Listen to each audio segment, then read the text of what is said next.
여러분 안녕하십니까. 누리PD입니다. 자, 이재명의 현재를 보면요. 그 사자성어로 이렇게 표현하면 뭐 어떤 상황일까요? 기고만장, 안하무인 뭐 이런 의미가 좀 있겠죠. 그런데 이재명이가 지금 마치 이제 권력을 다 쥔 것처럼 그런 식으로 이미 대통령이 된 것처럼 그런 식으로 일부러 포지셔닝하는 그런 측면도 있습니다. 저거 일종의 이제 전략인데요. 그래서 이 모든 것을 자기 중심으로 어떤 프레임을 만들기 위해서 일부러 그러는 겁니다. 의도적으로 저렇게 해가지고 조기 대선으로 가려고 하는 그 이제 꼼수인데요. 통상 그 차기 주자 중에 압도적 1위가 나올 경우에 지지율에서 뭐 큰 차이가 나는 1위. 이재명이 어쨌거나 그런 상황이죠. 뭐 지지율을 우리가 그대로 뭐 액면 그대로 믿는 것은 아니지만 어쨌거나 그 수없이 많은 여론조사에서 이재명이가 단연 이제 1위 아닙니까? 어쨌거나 전체를 통틀어도 그렇고 야권 안에서도 뭐 그 소위 이제 적수가 없잖아요. 문재인까지도 적수가 없다고 말할 정도니까 뭐 그것은 뭐 인정 안 할 수가 없습니다. 어쨌거나 싫든 좋든 저런 경우에는요 통상 1위의 효과를 더 이렇게 극대화하기 위해서 이미 대통령이 된 것처럼 그렇게 설치입니다. 원래 저렇게 하는 거예요. 그래서 그거 뭐 좋아. 지금은 네가 짓고 까불어라. 그러나 끝장을 보겠다. 최후에 웃는 자가 웃는 것이다. 이기는 것이다라는 그런 어떤 심정으로 이 롱런입니다. 그러니까 마라톤에서 최후에 이제 이기는 그런 게임을 해야 되겠죠. 이재명이가 지금 말이죠. 2심 무죄 선고 이후에 사실 이제 기가 더 살았죠, 지금. 그 후에 행보를 보게 되면 그야말로 완전히 그냥 현역 대통령처럼 막 전국을 누비더군요. 산불 난 데 찾아가가지고 거기서도 뭐 어쩌고 저쩌고. 그리고 미국 알래스카 주지사, 이 사람이 트럼프 측근이거든요. 상원 의원도 2번이나 하고, 그 현역 이제 알래스카 주지사인데, 이제 재선 이제 알래스카 주지사입니다.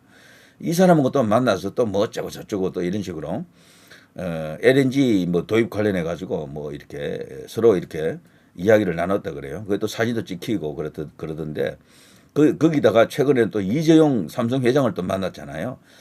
이런 것들이 이런 일련의 과정 거기다가 또 뭐 이스라엘의 세계적 석학 무슨 뭐 저기 역사학자이지 않습니까? 그 사람 또 만나가지고 또 토론 비슷한 걸 또 둘이 해가지고 그러니까 이런 일련의 과정을 쭉 보게 되면은 이재명이가 나름대로 굳히기 지금 작전에 들어갔다라는 걸 볼 수가 있습니다. 근데 그거는 이재명의 생각이고 그걸 그대로 허용할 수가 없겠죠.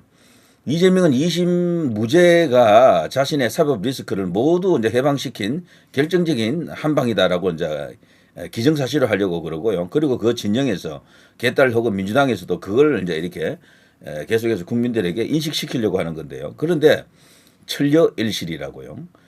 오히려 이재명은 오히려 이번에 이 일로 인해서 자기 발목을 잡았다. 자기 발등을 찍었다. 재무든 팠다라는 그런 평가도 없지 않아 있습니다. 여러분도 아시겠습니다만 뭐 이미 다 뭐 뉴스화는 많이 됐고요. 이것 때문에 말이죠. 무죄가 나왔잖아요. 무죄. 그래 김문기 씨를 안다 모른다. 여기서도 무죄. 거짓말로 볼 수가 없다.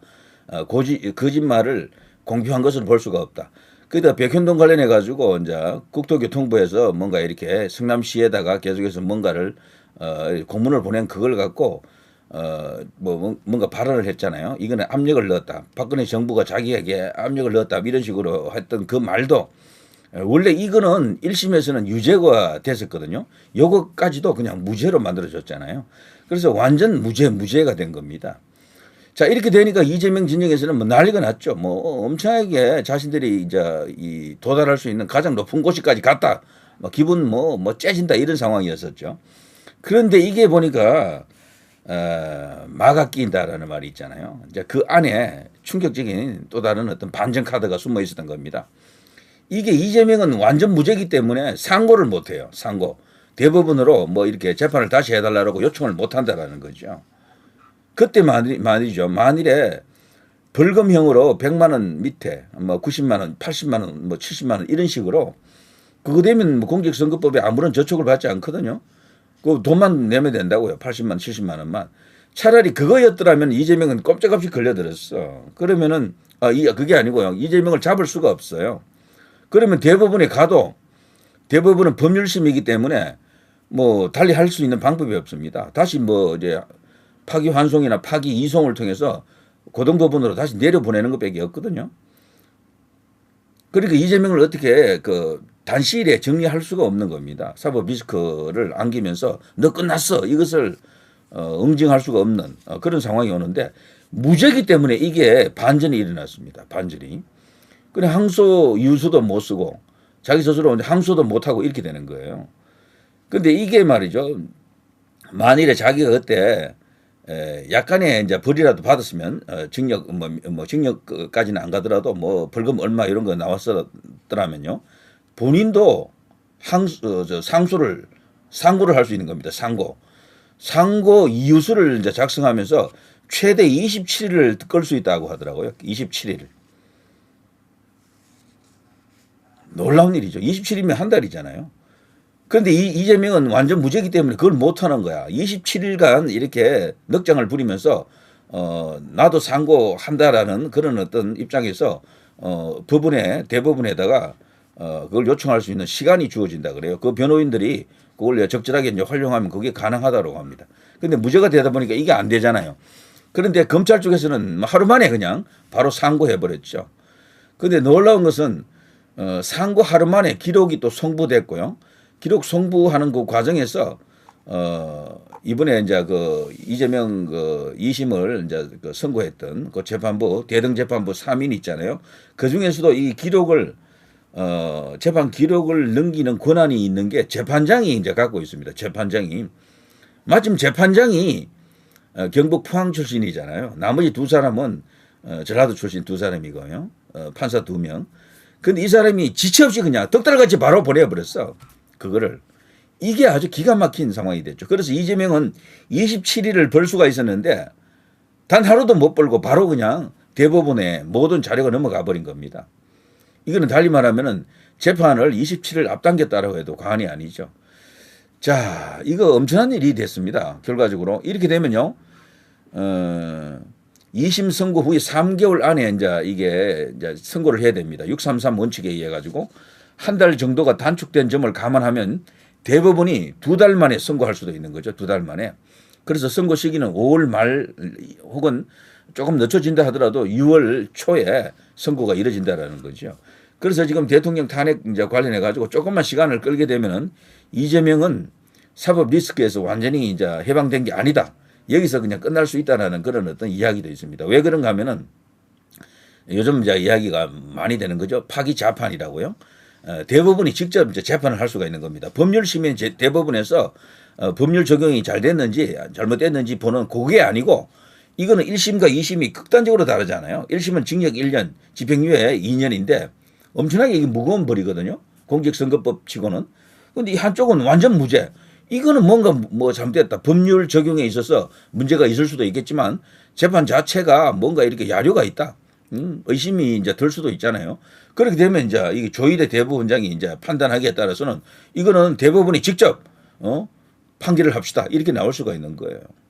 자, 그렇게 되면 이재명은 또다시 그냥 도마 위에 생선이 되는 겁니다. 벌벌 떨겠죠. 자, 결과적으로 말이죠. 저는 이 세 사람을 놓고 많은 이야기가 있었는데요. 왼쪽에 최은정 판사가 이번에 재판장을 맡았습니다. 이해설 판사가 주심 판사고요. 근데 여기서 제일 고참은 정재호 판사 이 사람이죠. 근데 여기는 대등 재판부이기 때문에 심판을 할 때마다 재판을 할 때마다 이게 돌아가면서 합니다. 재판장도 돌아가면서 하고 그리고 주심 판사도 돌아가면서 하거든요. 정재호 여기는 우리법 연구회 멤버죠. 나머지 두 사람은 그런 건 아닌데 어쨌거나 한 명 최은정은 포항 경북 이해설 정재호는 이제 전라도 뭐 그리고 여기 정재호는 여기 이제 우리법 연구회. 그래서 성향적으로 어느 정도 다르고 그리고 지역이 판결에 영향을 많이 준다라는 건 공공연하게 지금 알려져 있죠. 특히 시국 사건하고 관련된 정치인하고 관련됐을 때 특정 지역에서 그 재판을 담당했을 때 뭐 구속영장이라든가 이런 거 이제 이렇게 취급할 때 말이죠. 분명히 어떤 결과가 나오잖아요. 그런데 최은정 이 재판장이 이번에 이 기록 상고심 관련해 가지고요 필요한 기록을 바로 넘겨버렸습니다. 사건 기록이죠. 빨리 넘기는 정도가 아니고 그냥 뭐 빛의 속도로 그냥 넘겨버렸죠. 이걸 보더라도 이 당시 여기 재판 과정에서 이 두 사람이 이 한 사람하고 이렇게 서로 부딪혔다라는 걸 알 수가 있습니다. 최은정 1, 이해설 정재호 2, 이 상황 속에서 결국 숫자의 힘으로 무죄가 나온 것으로 보입니다. 그런데 이것이 오히려 이재명에게 이제 자충수가 되는 겁니다. 자살골이 되는 것이다.